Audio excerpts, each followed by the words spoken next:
আসসালামু আলাইকুম প্রিয় বন্ধুরা, আশা করি আল্লাহর রহমতে আপনারা সকলেই অনেক ভালো আছেন। আপনারা যারা নতুন আরব দেশগুলোতে আসতে যাচ্ছেন বা নতুন এসে পড়েছেন কিন্তু আরবি ভাষা জানেন না, তাদের জন্যই আমার এই আজকের আরবি টু বাংলা ভাষা শিক্ষা ভিডিও। এই ভিডিওটিতে অনেকগুলো গুরুত্বপূর্ণ আরবি শব্দের অর্থ দেওয়া হয়েছে, যা আপনাদের দৈনন্দিন কাজে ব্যবহার করতে পারবেন, সহজে আরবি ভাষা শিখতে পারবেন। তাই সম্পূর্ণ ভিডিওটি দেখুন এবং ভিডিওটি ভালো লাগলে একটা লাইক করবেন। আরবিতে ইয়ম এর বাংলা অর্থ দিন। বাংলাতে বলা হয় দিন, আরবি অর্থ হচ্ছে ইয়ম। আরবিতে আলিয়ম এর বাংলা অর্থ হচ্ছে আজ। বাংলাতে বলা হয় আজ, আরবিতে বলা হয় আলিয়ম। আরবিতে বুকরা এর বাংলা অর্থ কাল। বাংলাতে বলা হয় কাল, আরবিতে বলা হয় বুকরা।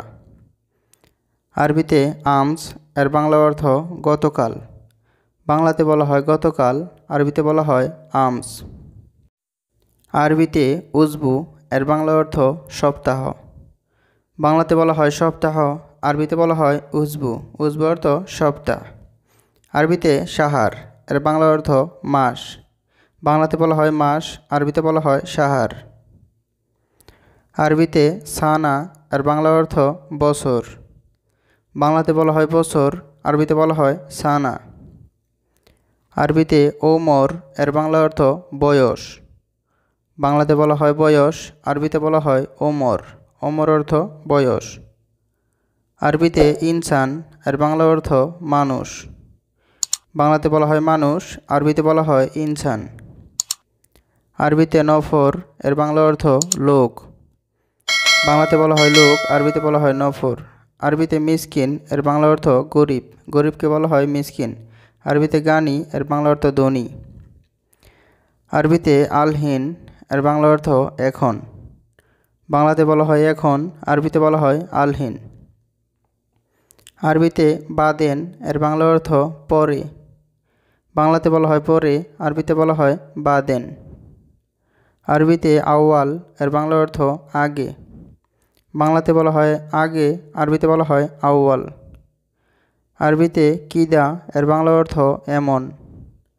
বাংলাতে বলা হয় এমন, আরবিতে বলা হয় কিদা। আরবিতে মিন ইনতা এর বাংলা অর্থ কে তুমি। এখানে মিন অর্থ কে, ইনতা অর্থ তুমি। কে তুমি এর আরবি অর্থ হবে মিন ইনতা। আরবিতে হুয়া মিন এর বাংলা অর্থ সে কে। এখানে হুয়া অর্থ সে, মিন অর্থ কে। আরবিতে সোয়াইয়া সোয়াইয়া এর বাংলা অর্থ আস্তে আস্তে। বাংলাতে বলা হয় আস্তে আস্তে, আরবিতে বলা হয় সোয়াইয়া সোয়াইয়া। আরবিতে সুরা সুরা এর বাংলা অর্থ তাড়াতাড়ি। বাংলাতে বলা হয় তাড়াতাড়ি, আরবিতে বলা হয় সুরা সুরা। আরবিতে তাখির এর বাংলা অর্থ দেরি। বাংলাতে বলা হয় দেরি, আরবিতে বলা হয় তাখির। আরবিতে তানি এর বাংলা অর্থ অন্যটা। বাংলাতে বলা হয় অন্যটা, আরবিতে বলা হয় তানি। আরবিতে হাদা এর বাংলা অর্থ এটা। বাংলাতে বলা হয় এটা, আরবিতে বলা হয় হাদা। আরবিতে তানিমাররা এর বাংলা অর্থ পুনরায় বা আরেকবার। পুনরায়, আরবিতে বলা হয় তানিমাররা। আরবিতে হাদা জুলুম এর বাংলা অর্থ এটা অন্যায়। এখানে হাদা অর্থ এটা, জুলুম অর্থ অন্যায়। বাংলাতে বলা হয় এটা অন্যায়, আরবিতে বলা হয় হাদা জুলুম। আরবিতে হাদা গলত এর বাংলা অর্থ এটা ভুল। এখানে হাদা অর্থ এটা, গলত অর্থ ভুল। বাংলাতে বলা হয় এটা ভুল, আরবিতে বলা হয় হাদা গলত। আরবিতে তাগিল এর বাংলা অর্থ ভারী। বাংলাতে বলা হয় ভারী, আরবিতে বলা হয় তাগিল। আরবিতে খাফিফ এর বাংলা অর্থ হালকা বা পাতলা। বাংলাতে বলা হয় হালকা বা পাতলা, আরবিতে বলা হয় খাফিফ।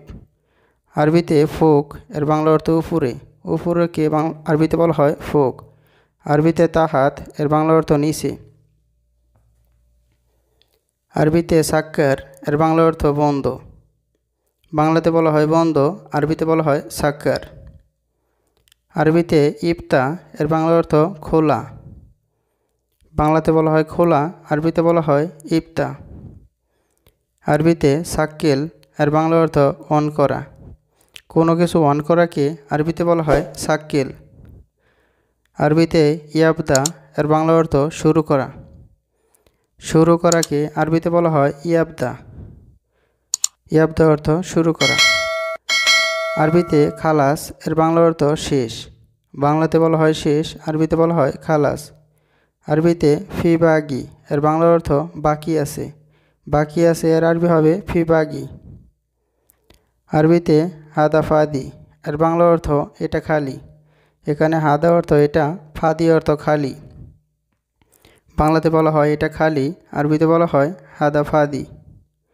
আরবিতে ফুরন এর বাংলা অর্থ চুলা। বাংলাতে বলা হয় চুলা, আরবিতে বলা হয় ফুরন। আরবিতে গিদর এর বাংলা অর্থ পাতিল। পাতিলকে আরবিতে বলা হয় গিদর। আরবিতে ফাদ্দাল এর বাংলা অর্থ বসুন। বাংলাতে বলা হয় বসুন, আরবিতে বলা হয় ফাদ্দাল। আরবিতে শিল আক্কেল এর বাংলা অর্থ খাবার নেও। এখানে শিল অর্থ নাও, আক্কেল অর্থ খাবার। খাবার নেও, আরবিতে বলা হয় শিল আক্কেল। আরবিতে জিব ফুলুস এর বাংলা অর্থ টাকা দেও। ভিডিওটি দেখার জন্য ধন্যবাদ। নতুন ভিডিও পেতে চ্যানেলটি সাবস্ক্রাইব করুন। সবাই ভালো থাকুন। আল্লাহ হাফেজ। আসসালামু আলাইকুম।